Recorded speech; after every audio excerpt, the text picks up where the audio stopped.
Vijesti Radija Astra.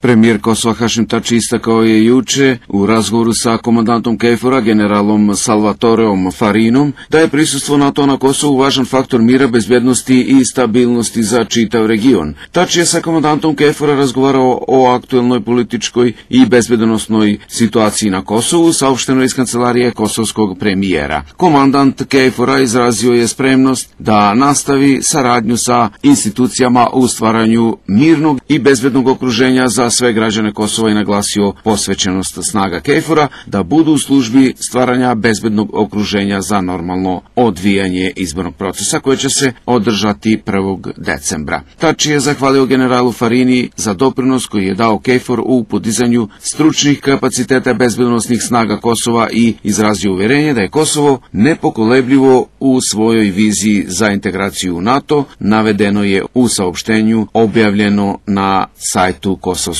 premijera, dostavljeno našem radiju.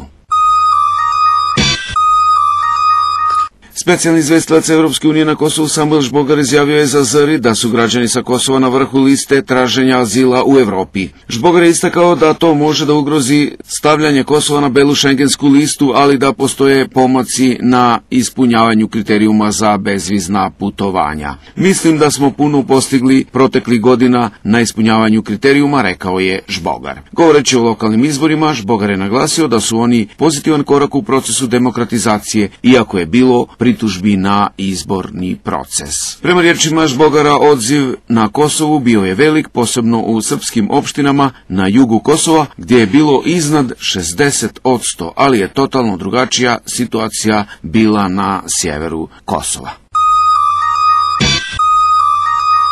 Goranci koji su podržali poziv vlade Srbije i izašli na izbore 3. novembra osvojili su 70% glasova u Gori u želji da formiraju svoju opštinu i postanu dio zajednice srpskih opština. Glavni imperativ za izlazak na izbore nam je bio formiranje opštine Gora i ulazak u zajednicu srpskih opština, navodi se u saopštenju jedinstvene goranske liste CDU, čiji je kandidat Safet Kuši pobjedio na izborima za gradonačelnika. Svih 70% glasača nas je obavezalo da uradimo sve da bi ostvarili naše planove i obećanja. Ne želimo da uđemo u opštinu Dragaš, gde su Albanci većine i gdje nećemo moći da ostvarimo ni minimum svojih prava, naveo je Kuši i apelovao na nadležne da ne ignorišu želju Goranaca. Kuši je pozvao sve aktuelne činioce u stvaranju političke atmosfere na Kosovu, kao i vlast u Beogradu, Prištini i Evropskoj uniji, da ne zapostavljaju planove i želje Goranaca. Kako se navodi u saopštenju, Goranci u Gori izašli su na izbore prvi put u ogromnom broju, što je bio i vid referenduma za legalizovanje i dobijanje svoje opštine Gora.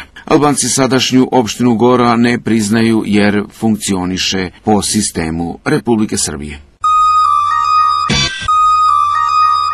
Zbog ratnih zločina počinjenih 1998. i 1999. na Kosovu, međunarodni tužilac EULEX-a juče je Osnovnom sudu u Mitrovici podnio optužbu protiv 15 bivših pripadnika UČK-a poznatih kao Drenička grupa. Oni se terete za ratni zločin protiv civilnog stanovništva, torturu, zlostavljanje i ubistvo zatvorenika 1998. u pritvornoj jedinici UČK u Likovcu. Na listi optuženih su i Sami Ljuštaku, trenutno gradonačelnik Srbice, kao i bivši komandant UČK-a Sulejman Selimi, aktuelni ambasador Kosova u Albaniji. Ljuštaku je otkriven za ubistvo jednog Albanca tako što mu je pucao u glavu. Druge optužbe uključuju prebijanje, mučenje zatvorenika u improvizovanom zatvoru u selu Likovac 1998. godine, a u navodima optužnice stoji i tvrdnja da su dvojica pripadnika UČK jednom srpskom policajcu testerom odsjekli glavu.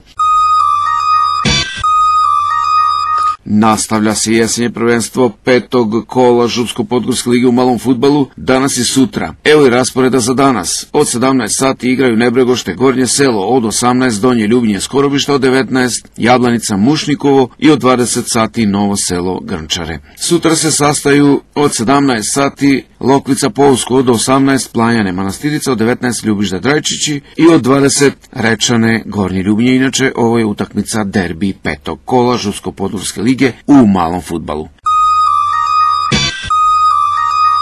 Pretežno sunčano i toplo vrijeme, poslije podne moguće na oblačenje, očekuje se vremenska prognoza za danas. Temperatura će se kretati najviša u Župskom kraju od 15 do 18 stepeni, dok se u Prizrenu maksimalna temperatura očekuje 20 stepeni Celzijusa. Čuli ste vijesti Radio Astra. Poštovani slušalci, ove ste vijesti možete ih pratiti preko interneta na Facebook stranici Radio Astra i na web portalu info_ks.net. Kompletan naš program prate slušalci koji su priključeni na kablovskom operateru TV Eho Rečane. Mi vam želimo dobar prijem i ugodan vikend. Svako dobro i do slušanja.